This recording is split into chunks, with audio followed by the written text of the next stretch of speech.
Pangapunten katur para rawuh, para pilenggah Kakung Semana Putri. Sadheripun ngaturaken assalamualaikum warahmatullahi wabarakatuh. Salam sejahtera, salam rahayu, ugi salam budaya. Alhamdulillah kanthi munjukaken raos syukur wonten ngarsanipun Gusti kang kawasa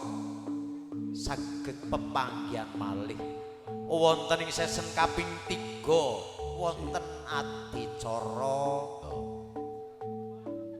wontenipun hitanan putra kakung saking jenipun Bapa Tusiman dalah ibu ingkang sesilih Ananda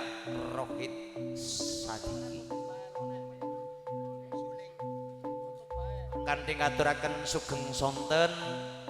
sugeng rawuh kagem sedaya para mong tamu sugeng lelenggahan ugi sugeng pepanggihan malih sareng kawula para kadang New Arista Musik ingkang pidalem saking Laladan Klempang Banjarnegara ingkang dipun sepuhi dening-deningipun Nak Mas Bagus Meung utawi denipun Ibu Siti mara sowan minangkani timbalanipun Bapa Tusiman dalah ibu ingkang katemben gelar kersa hangitanaken kang putra kinasih nuninjih Ananda Rohit Sadiki sepindah ngaturaken matur agung ing panuwun awit saking timbalan menika alhamdulillah ugi kawula saged marasawan kanthi wilujeng tanpa manggih alangan setunggal punapa ing pangajab mugi-mugi pepanggihan kawula wonten ing paregyan agung menika sageda nambah tali paseduluranipun saya raket anggenipun sami pasedherekan lumantar budaya Jawi amin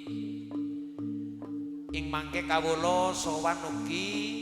sesarengan kali kadang Bintang Pro Audio matur suwun awit saking kerjasamanipun ingkang ing mangke tinanggenah atur lipur ing pangajab sedaya ingkang kawula aturaken saged dados suka renaning penggalih boten wonten awonipun monggo sadèrèngipun sami nyenyuwun dumateng pangayomanipun Gusti amprih kasembahaning sedya kanthi hanglesan bismillahirrahmanirrahim ing pangajab purwa madyawasaning mangke awal dumugi ning akhir adicara agung punika sageda manggih karaharjan tinebihna saking rubeda liring sampe kala amin semoga kanthi atur sugeng lelenggahan sugeng ngrasapi pasukatan ingkang sampun samakta sinambing mangke dipun lipur sareng para kadang New Arista Musik Banjarnegara nuwun nuwun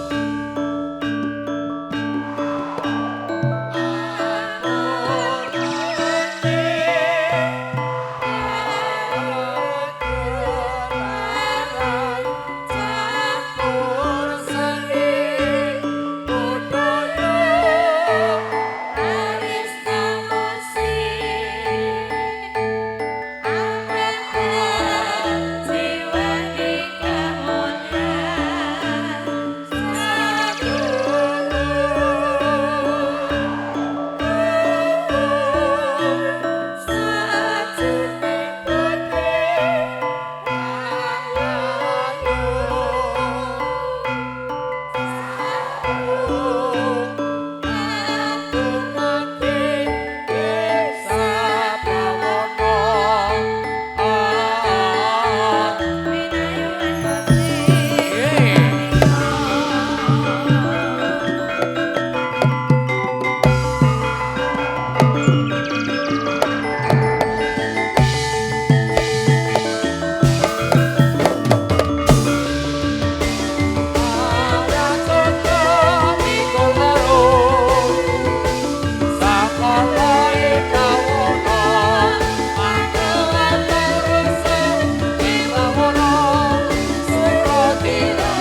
sak suwengipun gending tetalon kangge tengara para kadang Nyu Arista ingkang sampun samating